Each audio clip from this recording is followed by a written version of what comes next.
Hi guys, it is Elfi the Elf here. Um, I promise eventually my videos will get better quality. I need an actual video camera because I'm still just using my webcam and like my headset and all of that. But I wanted to do a little video on like the do's and don'ts of kawaii fashion.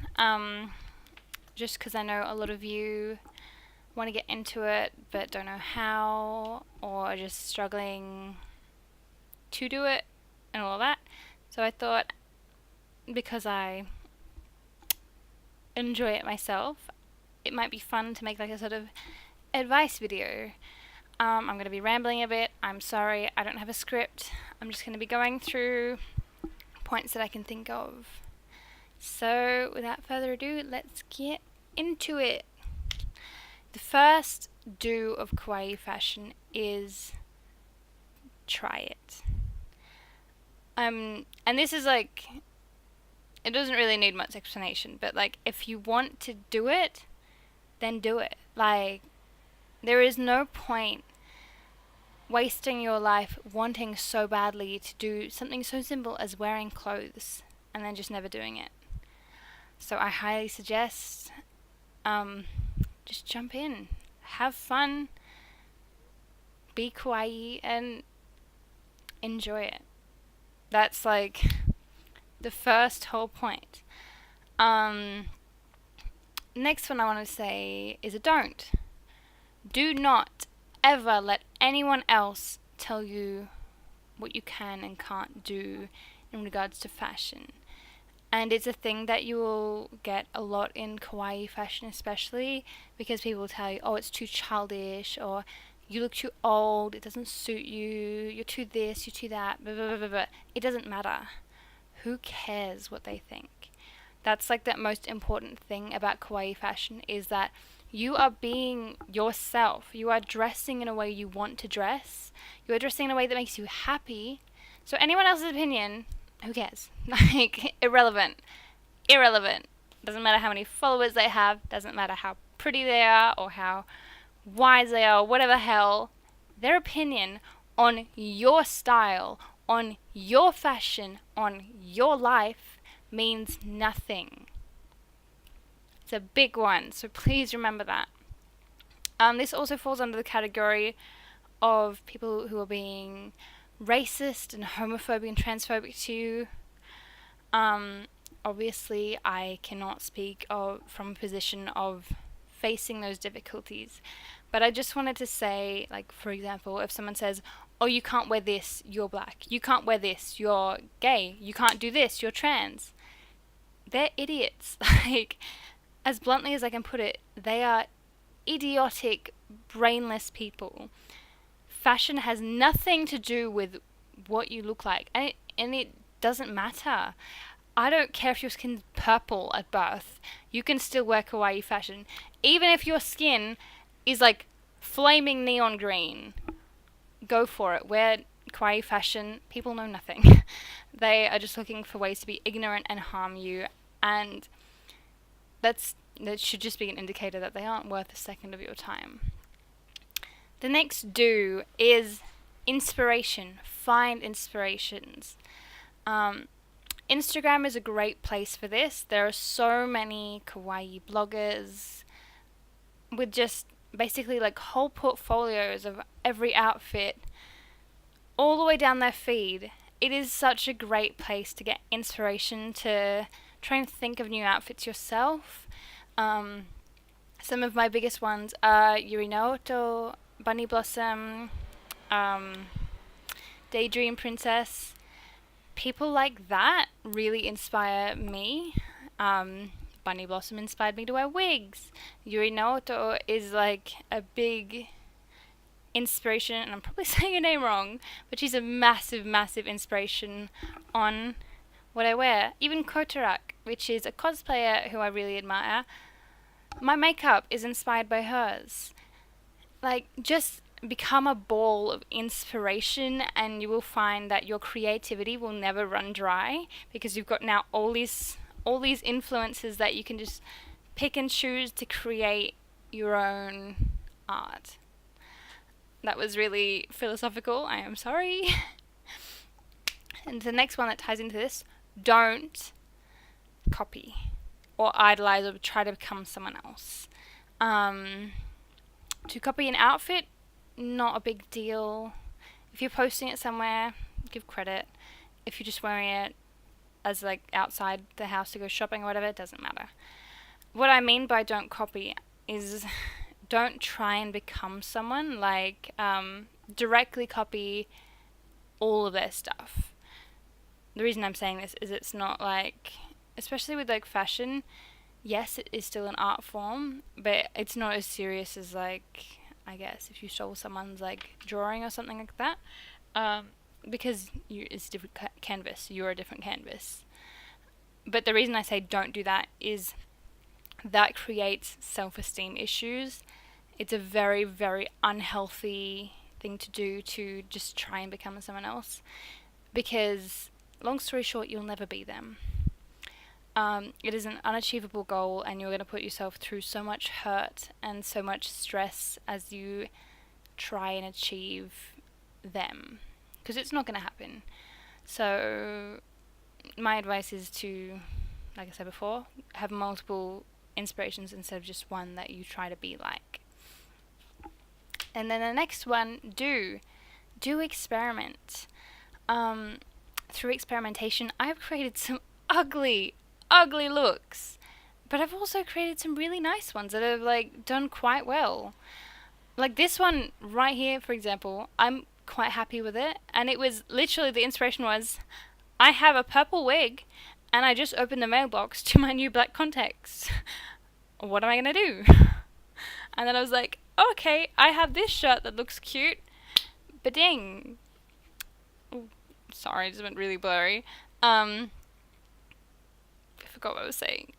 Oh, experiment. Yeah, so like, just experimenting and trying new things can create so many just cool outfits and cool experiences. It's cool. You should try it. I really suggest experimenting, going out of your comfort zone, because you might find something you really like. Like, for example, my makeup used to be like just that. I didn't have the bottom thing at all. Isn't bad, but like, it looked a lot different than it does now. And since trying the bottom thing after I saw it in Kotarak, I loved it.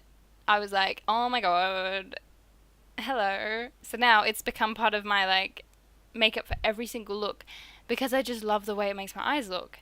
And I would have never have come across that if I didn't experiment and try something new. That's my whole point. You can develop a whole style and identity by just experimenting, which is pretty fun. Trying to think of another don't, because we've been doing do, don't. I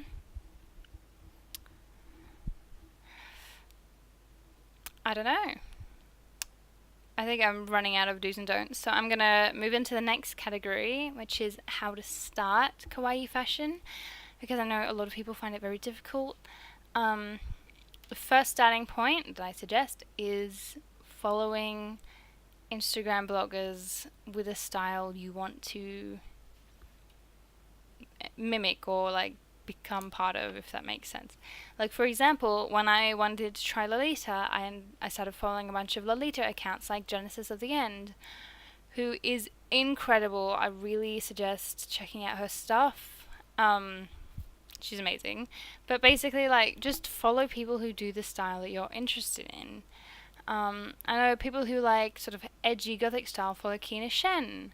I really like kawaii schoolgirl sort of stuff, so I follow Yuri Naoto, like I said before. Just follow a bunch of people of the style that you want to start doing. That's like the first step, because that'll get you inspiration and be like, okay, these pieces will go with this style. And it becomes so much simpler from there. Second step is, I know kawaii fashion can be quite daunting, because people see all these brands like Spree Picky, in the case of Lolita, like Liz Lisa, which isn't really Lolita, but it's still pretty expensive, Baby the Stars Shine Bright, yada yada. People see these price tags and go, oh my god, oh boy, I am never doing that. And like, I completely get that. But to me, it's like, I know these aren't on the same level, but it's like if you walked into a Gucci store, saw a t-shirt for like $8,000 or whatever the hell, and went, I'm never wearing t-shirts. That's how I see it, because there are cheaper options out there. There are cheaper, cuter options out there for a lot of things. So to go directly to like the high end, most public place for kawaii fashion and be like, too expensive, I don't even want to try, to me is just a bit silly.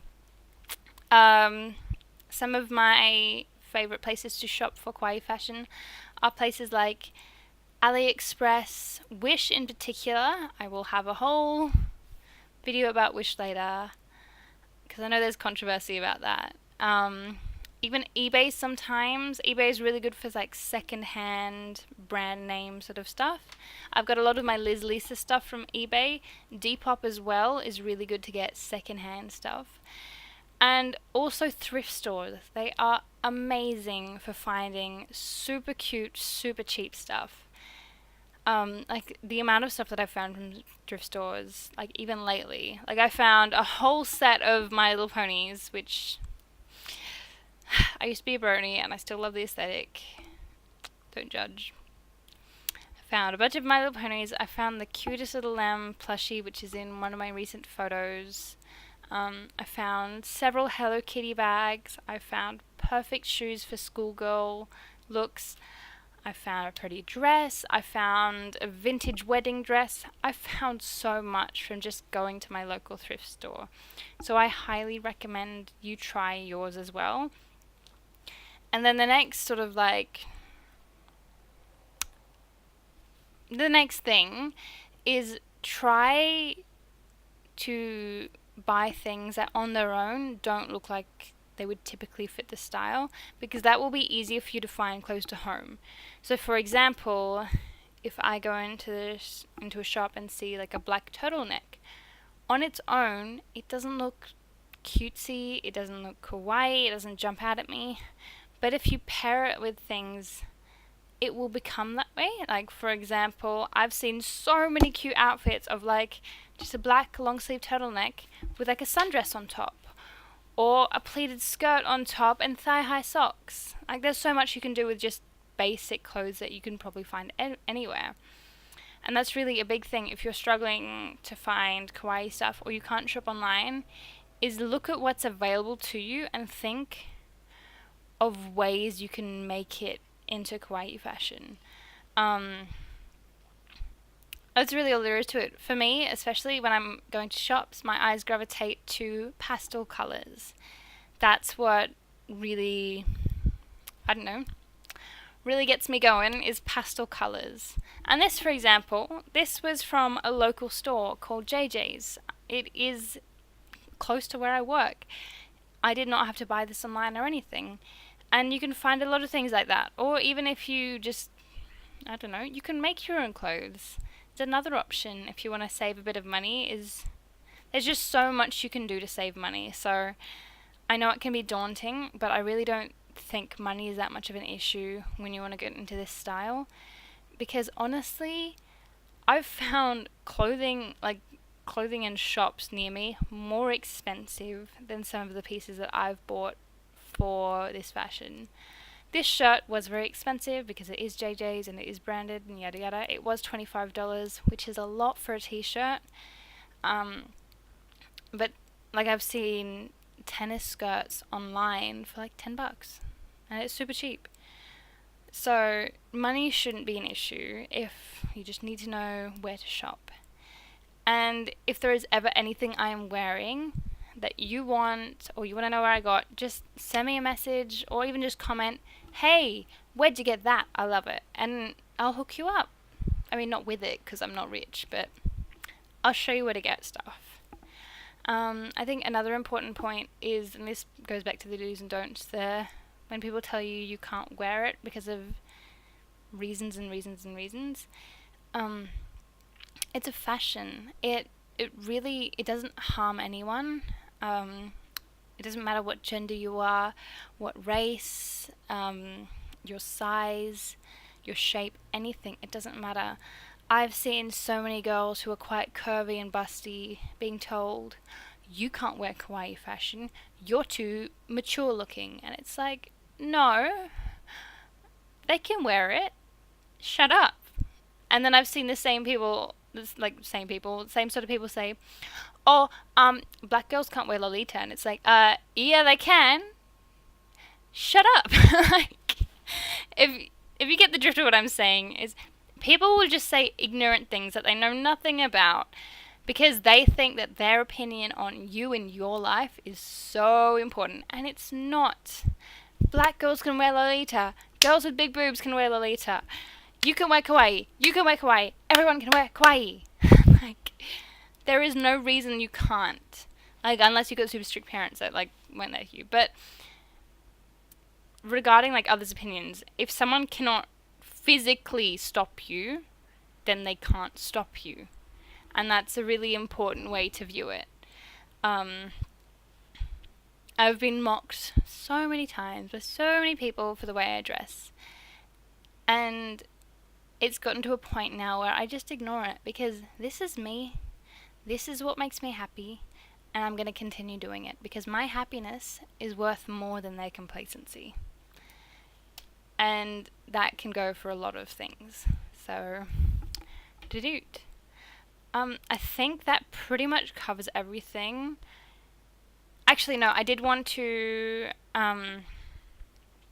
preface especially trans people in kawaii fashion because I know they get a lot of shit and it's not fair. The thing I wanted to say, especially to trans people, and I'm not trying to go all SJW or anything like that, don't worry, is just I understand it's tough because it is a fashion that generally tends to generate a lot of attention, and I know a lot of people who have transitioned or are transitioning and going through dysphoria and stuff like that generally don't want a great deal of attention on them. And like, I understand that, and I understand the whole passing thing. Like, I get it. I just wanted to say that you are valid and that there should be no reason why you can't do something everyone else can just because of a silly reason. Like it's not a silly reason. Sorry, that was really bad wording, but I mean, like, you are no different from anyone else in the way that you can wear whatever fashion you want.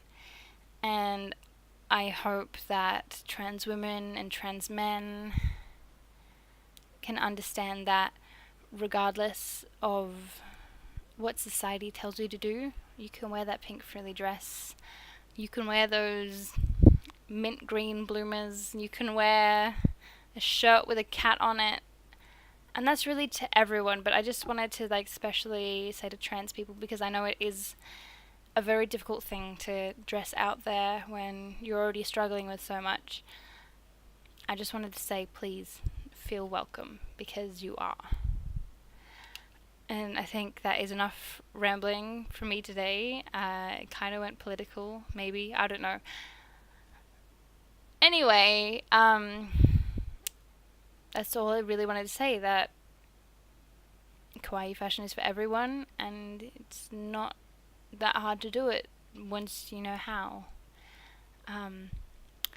Anyway, if you liked my big ol' rant, please, help me out by subscribing. It would be really nice, and liking this video as well.